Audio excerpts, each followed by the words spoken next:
As the rivalry between Issei and Camille heats up after completing the first test, we take time to let the competition breathe in the fourth episode of Drops of God. A blast of the past takes us to the early 90s to see what led to Alexandre's fight against the prestigious winemakers in France, his past with the Tomeneis, his early teaching career, and how he earned his fortune in wine. Fortunately, you don't have to take a time machine to enjoy our channel. All you have to do is hit that like and subscribe button, turn on that bell for notifications. Full spoilers ahead, and with that, let's talk about your theory, Sterling, and how correct you were. I figured they knew them after seeing that picture, like after you had said that, but I wasn't convinced that he was his father, but apparently he is. It seemed like that could be a little bit of kind of a cheap way to dredge up some drama and kind of, I don't know, kind of increase the stakes without really doing any kind of real work and do like a traditional kind of like rug pull type thing. But I think it pays off in this episode so well because it gives us this great opportunity to do this character study on Alexander and learn so much about him and what makes him tick. And so I think it works, and I think it ends up making their competition against each other so much more powerful. Well, And I said this the last episode, I don't know who I want to win. And now that I know this, right, it makes it even harder. And on my second watch, I noticed this great line of dialogue in the beginning. So, Issei and Camille, they're, face to face to each other. This is before we think that Issei is his son. And, he's like, so you're going to try to win the inheritance? And she's like, my inheritance. And the best part, Issei looks at her and he's like, what would your dad think of this? What would your dad think of you? And she looks at him and she says, what does your dad think of you? On the second watch, it hits so much more because you're like, oh my God, his dad is Alexander. So yeah, what does he think? And, in the first episode that we filmed, you had mentioned why did he set up this test? Why do you think he set up this test? And I think my reasoning might have changed why he set up this test. Like, I think that he knows that Issei was his son, and he has set this test up because he wants his inheritance to go to his child. And whether it be, his estranged daughter or his son that he actually became pretty close to. right? I think it also could be a chance for him to have them get to know who he is and get to know who each other are to themselves. I think that it's possible that the way that he set it up, maybe the wine choices, because once again, we learned that these tastings are a little different from traditional tastings in that they have to know the actual winery, the estate. Right. That it's made like the exact wine, not just the region. And so maybe that points them to a clue that helps them to unlock who they are to each other. And so, I did say in the beginning that I did think it's possible that this is more about the journey than the destination, and it's possible that prize at the end was only ever a carrot at the end of a stick in order to get them on this journey. And then once they're on the journey, it's what they learn about themselves and what they learn about each other and what they learn about their dad that ends up being the big thing. I could see this ending in a tie with both of them. Now that we see that they are brother and sister, like, even I could see, the lawyer only knows what the contract says. The contract could say you set up this elaborate test to basically let them learn that they're siblings and they both get to split the inheritance. Like, even whoever wins doesn't matter. At the end of it, he's like, okay, well, you did the tests, and guess what? Your brother and sister, you split the inheritance. Right. Yeah, who knows? Yeah, so I thought it was great. And kind of like I said, I thought that this this whole thing that they set up was great because it allowed us a chance to learn so much about who Alexander is. So I felt like this episode was focused on Alexander, and we as an audience got to learn about him. We got to learn about what makes him tick, what is good about him, what is bad about him, what are his strengths, what are his weaknesses. And and so it really kind of paints a picture of this person and why he's done some of the terrible why he's made some of the terrible choices, why he has disappointed people in his life. You can see that, and you can see that the good and the bad things he's done have all been for the same reason. His Right. greatest weakness is his greatest strength. He has this huge passion, right? Right. And he's very, very opinionated about things, and it doesn't feel like he should be set in the old ways, and that is originally pushing him away from the opportunities he wants. And he feels Right. like he's getting knocked down by these, but really it's his own hubris that is Right. causing him to get himself knocked down. But in the end, I think it's that same hubris and that same opinion that will lead him to his legacy of these, wine guides that end up being his greatest strength. So it's kind of interesting seeing how those two different things can be essentially the same thing. Right. We saw that, when he took that, I think it was a sommelier test. I don't know. I'm not a sommelier, but it looked like he was taking a sommelier test with those prestigious wine guys where he has like a thesis. And, they even say like you were able to taste and know these wines like very exceptionally well. And the problem is, we don't necessarily agree with your thesis. And he was so gung ho, which I did think it was a very cool way to show like his fight against these wine elitists in a way, like the French prestigious wines, and saying some pretty callous things of like, oh, they're just selling labels, like not even trying to make good wine anymore. They're just selling their traditional labels. I felt like they also kind of set that up really well in that, in the previous episode, we had seen where there's this great wine, lineage, and it ended up not being able to pick up speed on the regular market. And as it was kind of falling to its knees, somebody was able to scoop it up wholesale at a low cost right before they went under. And then these people, because they have the connections, were able to sell it at an obscene profit. And Right. these were people that were innovating, and it's kind of showing that whole aspect of how tough it is to innovate in that world, even if you're making something amazing. And so it is kind of driving that point forward of, well, some of the people at the top, are they just resting on their laurels? They have that name recognition and Right. they don't have to work for it anymore.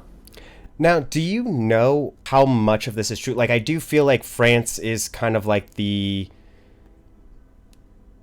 not birth of wine, but it is like the known wine land, right? Like the So land of wine. yeah, I would say that, the French certainly probably look at themselves as the top of the wine world. France and Italy generally are the number one and number two producers of wine in the world, with the US generally being number three. I can't say exactly where these numbers are right now. So they definitely have a huge impact in the production. I do think that their kind of process of organizing and labeling wines is something that was emulated in a lot of the rest of the old world. And so I do think that they look at themselves as kind of like, you know the top in terms of that. And there are definitely some weird faults, I would kind of say, in some of the systems. Like, some of the wine classifications that have been set up are set up in a way that I think is kind of what Alexander is talking about. In Burgundy, a long time ago, monks classified the actual vineyards, based off of the soil and the weather, and it kind of said like this block of land is of this quality, and regardless of if I have all of it and I sell half of it off to somebody else and they purchase that part, they still have that kind of that status, which makes sense. It's tied to the land. Whereas, some of the classifications in Bordeaux, for instance, actually I don't think are quite as good because they are a classification of the producer and it isn't changing. And so that producer can sell off land and can purchase land, and still, regardless of if that land is maybe of lower quality, they still have that producer has that classification rather than the land they're growing on. So I can definitely kind of see that argument of not blanket and across the board, Right. but that there are some people that rest on their laurels and kind of rely on that name to make that sale. Now, we saw that this was in the early 90s. Did we see, like, in that time era, like, a growth of like, kind of like what we see from his guides from, other countries where they started becoming more prominent? Like, is that kind of accurate? I don't know the exact time periods. Different countries have entered the wine world at different times and in different ways. I think Argentina and Malbec is kind of one of the most interesting ones because I think they did a great job of being able to like create an identity for themselves that makes it easy for a consumer to look at that product and understand it. One of the tough things with wine, kind of going back to it can be tough to innovate, is branding. If people don't understand what you are or what to expect, it's tough for them to pay that money and pick that bottle up not knowing what they're going to get. So, like, I think Argentina's story of having this region, Mendoza, kind of band itself behind one grape, Malbec, and have that be something that a consumer can look at and say, oh, I heard about this one time from a friend, but I heard they make good Malbec in Argentina.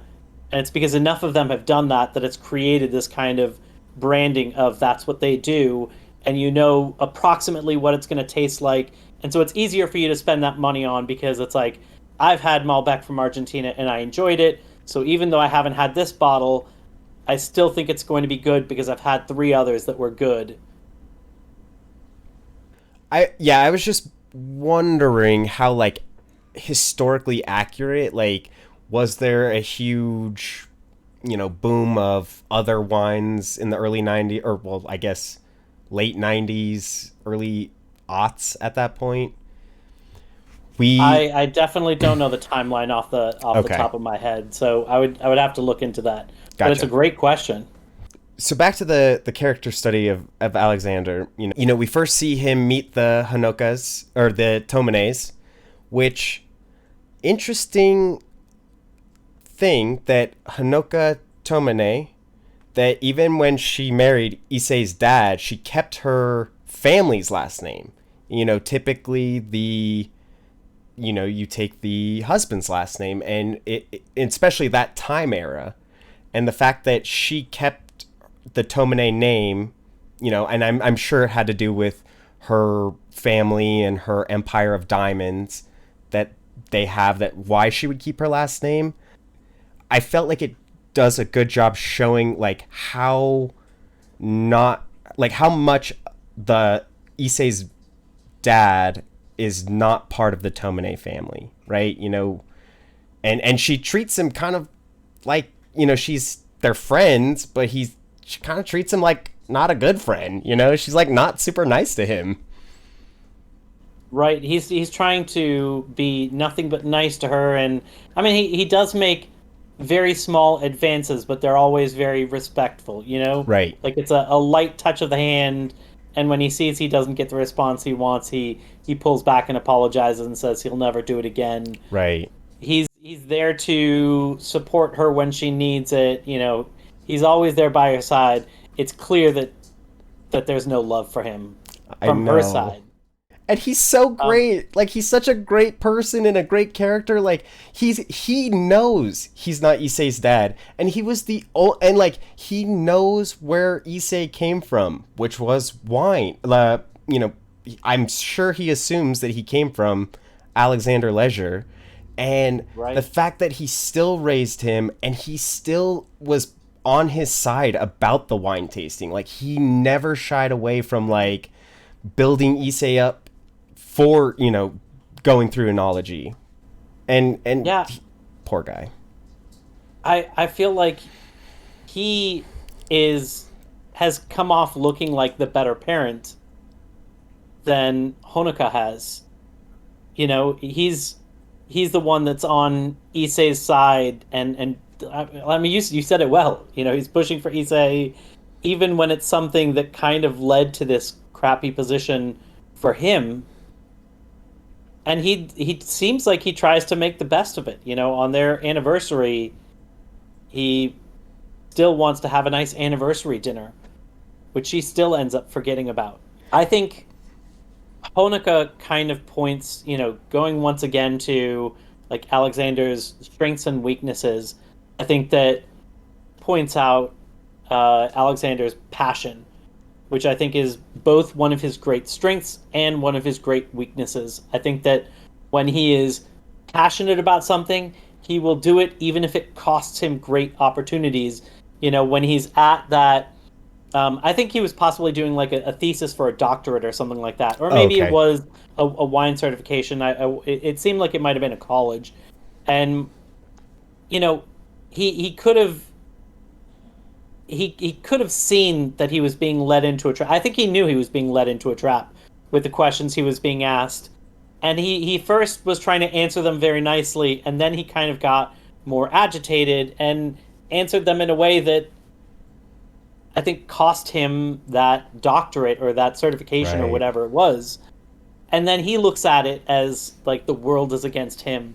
And it's Right. the same thing with this passion of this young woman that is super into him and has these, has an understanding of her senses like nobody else that he knows, that he just falls blindly into that passion. And that currently, like that tunnel vision, is preventing him from working on the book he needs to work on, which will eventually be his legacy. At one point, he says he's falling behind. His passion for Honoka also led to his downfall as a professor. Since he started pursuing her and becoming, not like outwardly, but it definitely put Issei's dad on the outside of their relationship. And so you could see his class was slowly getting bigger. The first class we see, there's like 6 people in there. Then by the time when they end the class, it's like a full lecture hall. Like, people were excited to go do this. It was, very Fight Club-esque, where they're going down to the basement and, doing this wine tasting. But it leads to Issei's dad getting drunk, creating the incident, and him losing his job as a professor. Yeah, yeah, that was really gut wrenching that it kind of went down that way. But then it kind of led us to something interesting and different about Alexander, and that is kind of how he handles setbacks. And I think it's also a great contrast to like Marianne, who we can definitely talk about. But he he keeps getting these setbacks. He doesn't, whatever it was he was trying to get with the thesis, he doesn't get that. He ends up, getting kicked out of the school. I think there was something else that kind of happened, and every single one of these he takes so personally and takes as a setback. And Marianne is so patient with him and so Ugh. supportive, and she's like, no, this is a great opportunity. If France is the issue, that they're so stodgy, we have an opportunity to do what you want to do in a world that doesn't have those rules, Right. you know? And then he loses the school, and he's like, oh, you must think that, I'm a loser. And she's like, you lasted longer than I thought, I and I know. have a great job. Why don't you work on your book now? I know she was so. I mean, I felt like this episode was so heartbreaking for Marianne. You know, we saw that she did something so shady, you know, reaching out to Alexander as Camille. And I do still think that we might see like another episode in the past, maybe with a young Camille, that might show a little bit where that tension from them came from. Because it doesn't seem like she knows anything about the Tomeneis and his affair with her. And it's just it felt so heartbreaking to see that like everything that went wrong for Alexander, like she was there, like, you know, she had his back the whole time. When they go to talk to that publisher guy, well, first she even sets it up at that party, and she's like, here, like, go talk to each other. And because he's so blunt and so just has a set idea of how things should be in the wine industry and how the guide should go, and that we should not be so into the French wines, you know, he botches it then. And then, you know, she takes him and brings, you know, she resets that meeting up. And this was another little like gut wrench moment where she's walking in there and she's setting up that meeting, and she's like, you'll thank me later. And he did thank her later when he sent her his ashes to her. He said, thank you for supporting me more than I ever supported you. And like, ugh. Oh, I didn't even think about that. I know. Oh, God, it hurts so bad. He thanked her in a letter when he was dead, and poor Marianne. And it's interesting because it really humanized those two characters, like in pointing out all of Alexander's flaws. I don't think it necessarily made him look like a bad guy. Instead, made him look like a human who makes terrible mistakes and tries to do great things and sometimes fails at them. And he's came off so human in the process. And the two females who I think seemed a little bit kind of villainous, you know, that they were causing some of the issues that we're seeing, that we now understand why they've made the choices they've made. And then we may still not necessarily love them, but we at least understand where they're coming from. Everybody seems very human at this point. Right. Breaking Bad. I feel like when you watch Breaking Bad, you're meant to hate like every single character in that show. And it is easy to hate them all. Like, I don't think there's really any character that is, maybe by the end Jesse Pinkman gets, you know, redeemed a little bit. But in this show, you know, I feel like they paint out these like bad guys, you know, like I thought both of the moms were bad. Like I didn't like Issei's mom. I didn't like Camille's mom. And now seeing like how Camille's mom was like his biggest supporter, and, you know, what made her go to that level of being like, I'm going to intervene and not let Camille speak to him. And Issei's mom, who was very much like, don't go through wine tasting, you know, like you're wasting your life, you need to do the family business, to only find out that she was super passionate about wine and she had a great palate and she was going to do all these great things. And then she hasn't had a drink of wine since. Like, he messed her up so bad, she won't even touch wine. Yeah, that was a real gut punch, that she had this thing that she was so passionate about that she just completely gave up, you know, and almost treats like it's evil at this point. And she was so good at it. She was like one of the best. The only thing with that is it does seem like being good at things seems like they might come natural to her. Right. So it might have been easy for her to pivot, you know, because he asked something about her grades in something, and she was like, oh yeah, it was easy, you know. Right. So she seems like somebody who is laser focused and very organized and understands how to to get what she wants in life. You know, I mean, she was extremely blunt in the tasting in France of like, is this the best you have? Right. Right. Is this the best you have? And then her friend, Issei's dad, was just like, good luck impressing her. Like, good luck. And then Alexander Right. Leger did. And I think that really set the motion of her starting to fall for him. And then we see right after that, they're at that wine party. And, I talked about the music design in this, it has been really good.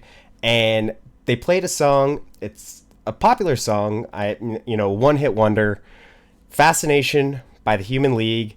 And the words in the song, as she's just staring at Alex Leger like, oh my god, he's so great. She's envying Marion. She's like, she looks like a supermodel. But the lyrics are, in that song, passion burning, love so strong, keep feeling fascination, looking, learning, moving on. Just like she's just obsessed with Alexander Leger. So like as she's like coming to terms with this realization about Alexander Leger, it's like playing this song, they're having a great time, everybody's drinking, they're throwing grapes. Oh yeah, I absolutely love that scene. I loved how the music could help set the timepiece, and also the lyrics Right. could help you better understand the characteristics. And it really did feel like they were just loving life. I love the scene with the fight with the grapes. It literally reminded me of my childhood, like that kind of carefree. We Right. had these huge crabapple trees, and we used to have crabapple fights. You know, we'd gather up buckets full of them, just like that, and bring out like the bucket full of crab apples and have fights with them. And so I loved how that reminds me of like the passions of youth. Like it really seemed like they were cutting loose and having a great Right. time at that party. It was a beautiful scene. Well, they were throwing grapes, I was thinking the exact opposite. I was thinking, you are wasting money. We are not. This is why it takes $1 billion to earn $1 million. You are wasting good grapes. Do not throw those grapes. That is our I, livelihood. Here's the thing. They're probably the dregs from the sorting table, like the ones that aren't making it. So it's, like it's punctured, or it's the wrong size, or it has color, so it has disease pressure. These could be like moldy berries that they're throwing. Let's just throw the moldy ones at each other. It's fine. Don't get it in your mouth. It'll be all right. Don't worry about it. It's fine. It's fine. Okay, so here's something that I think is really interesting about this. This entire episode, I think we learned a ton about Alexander. Yes. We learned a lot about Alexander. What I think is interesting, you and me, and anybody else that watched it, we learned a lot. The characters still need to. So now we have this Right. great perspective of any time we see these scenes. I think it's important for the characters to learn all of this information. And I'm curious, how and when do they do this? Right. Once again, is this somehow set up in the test where they can somehow get this information out, or will they stumble it into it some other way? Right. Well, so I'm curious, does Alexander know? I mean, because, like, we saw, he was having an affair.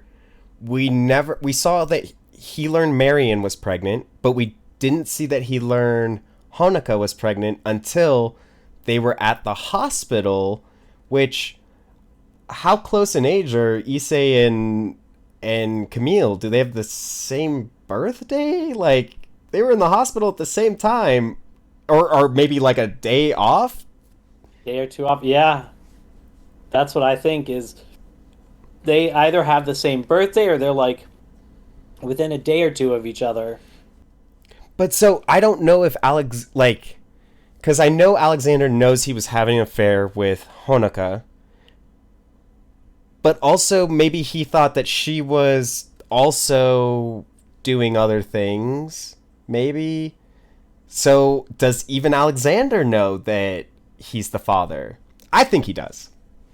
I think he does. I think he does, and I think he so when Marion takes her child and leaves and essentially cuts him off and then says, don't contact us, and then when Camille is old enough, Marion sends the fake email from Camille saying, don't contact me. So she's been cut out. And I think at this point he is doing what he can with the other son. Like it's clear that he's unwelcome in her life, and so he's trying to make himself a part of his life without being inappropriate about it. Like he wasn't there as a father, so it doesn't seem like he's trying to be a father figure, but he is trying to teach him the one thing he knows, which is wine, and that's the one way he can connect. And so he takes this student as the only student he's ever taken. Right. The interesting thing is Issei didn't know about Camille. You would think that in all that time he would have been like, oh, I have a daughter, Camille, we're estranged. Like if Alexander's goal was to get them to know each other, and even up until his death, he didn't even tell Issei, who he had spent a lot of time with, he didn't even mention her once until Issei didn't know until the reading of the will, basically. So why do you think he didn't tell Issei about Camille? I think it just points more to his flaws, where he's unable to start to make those amends. It's possible that involves too much introspection. He seems like Gotcha. somebody that it's easier for him to follow his passions and be like, well, the one way I know how to connect with this person is through wine, and I'm going to do that. And I don't think he's necessarily great at the other connections. So I think this could just potentially point more towards his kind of flaws. In this episode, I thought that the actors that they got to play the younger versions of all the characters, I thought the casting did a really good job, because like every one of those characters I felt was that character. Like they, between looks, between how they acted, whether it was Philippe or Honoka or Marion, all of the actors that they got, I thought was a perfect casting for a flashback episode. Right. And I think that's very tough to do. Oh And yeah. so that's kind of like a dual part. The casting nailed it, and then the actors did a phenomenal job of kind of mirroring their counterparts. The only, if we ever had to do a compare and contrast, the only one that I would say has like nailed it so much better is Dark. And Yes. with the generations that they have to portray, like that is such a tough task that they took on their shoulders and nailed it every single time I would see one of those castings. It was just like, That was another show that did do it well, because I really do hate when you are watching something and they have a younger actor of something and it is not a good casting, where like it doesn't look like them, they don't act like them, and that pulls me out of it. So this one, it was great. I thought that the actor that plays Alexander, he is great. Put him in more things. He's awesome. absolutely. Although, I mean, it could be that, I was gonna say it could be that we don't watch enough French stuff, but he does know English, so He does. that was another great part of it, was like this kind of multicultural cast has just been phenomenal. Oh You know, yeah. people from France, Italy, Japan. Um, I absolutely love that kind of mix, and I love what that kind of brings to the table.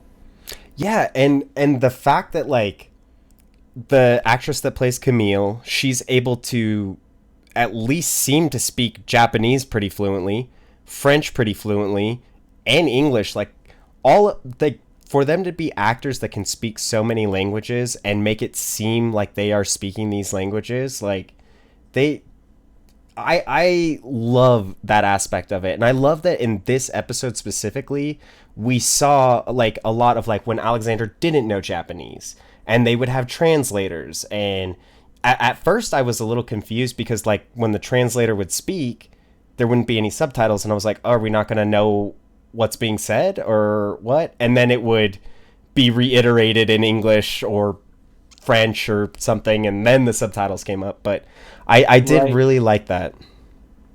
Yeah, I do think that's clever when they, most of the times we get translations, but sometimes they choose to withhold translations to kind of portray it from a character's perspective that Right. doesn't understand what's being said and relies on that. Like anytime we have the translator with Alexander, we hear people talking in Japanese, we don't get a translation. It's the translator is the translation. Right. And so we kind of see it from his perspective of, well, I don't understand Japanese, so I don't understand it until the translator says it, which gives us that great moment in that tasting room in France where I think it was